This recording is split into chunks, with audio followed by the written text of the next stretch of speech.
Doctor ने सिर झुकाकर सुमित्रा की ओर देखा।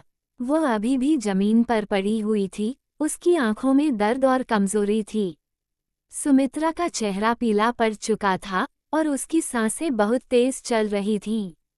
उसके शरीर पर चोटों के निशान थे और हर एक अंग में दर्द की लहरें दौड़ रही थीं।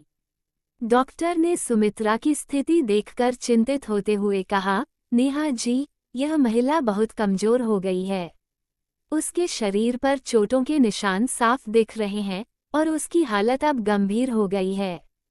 उसे तुरंत इलाज और आराम की जरूरत है, नहीं तो उसकी तबीयत और बिगड़ सकती है।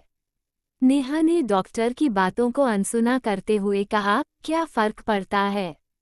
अगर उसे थोड़ा दर्द हो तो उसे सहना ही होगा। उसने मेरी बात नहीं मानी तो अब उसे इसका खामियाजा भुगतना होगा। आप अपना काम करें और देखिए कि वह ठीक हो जाए। डॉक्टर ने हैरानी से नेहा को देखा, लेकिन वह जानता था कि यहाँ उसे किसी और बात की उम्मीद नहीं करनी चाहिए थी। उसने सुमित्रा के जख्मों को साफ किया और दवाइयाँ दी, फिर सिर झुकाते हुए कहा, नेहा जी, अगर आपको इसे जल्दी ठीक करना है तो इसे पूरी तरह से आराम और देखभाल की जरूरत है। इसे शारीरिक और मानसिक आराम दोनों की आवश्यकता है। नेहा ने डॉक्टर की बातों को नकारते हुए कहा, ठीक है, आप बस इसे चुपचाप इलाज देते रहें। और हाँ, अगर इसे कोई परेशानी हो तो मैं फिर से आपको बुला लूंगी। डॉक्टर ने सिर झुकाया और कमरे से बाहर चला गया। सुमित्रा, जो अब भी बुरी तरह से पीड़ित थी, ने नेहा की ओर देखा, लेकिन उसकी आंखों में अब कोई उम्मीद नहीं बची थी।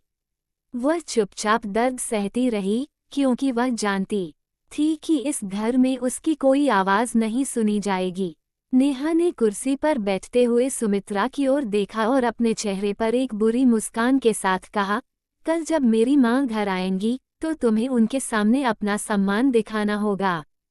तुम कल मुझे और मेरी माँ के सामने सिर झुकाकर प्रणाम करोगी और फिर मेरे और मेरी माँ के पैरों को चाटोगी।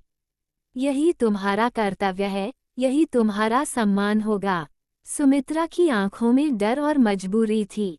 वह पूरी तरह से टूट चुकी थी, लेकिन उसने सिर झुकाते हुए कहा, जी बेटा, जैसा आप कहेंगी मैं वैसा ही करूंगी।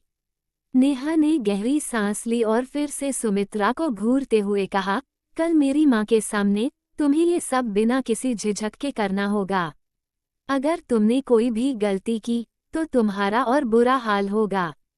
समझ गई? सुमित्रा ने सिर झुकाया और अपनी आंखों में आंसू लिए कहा,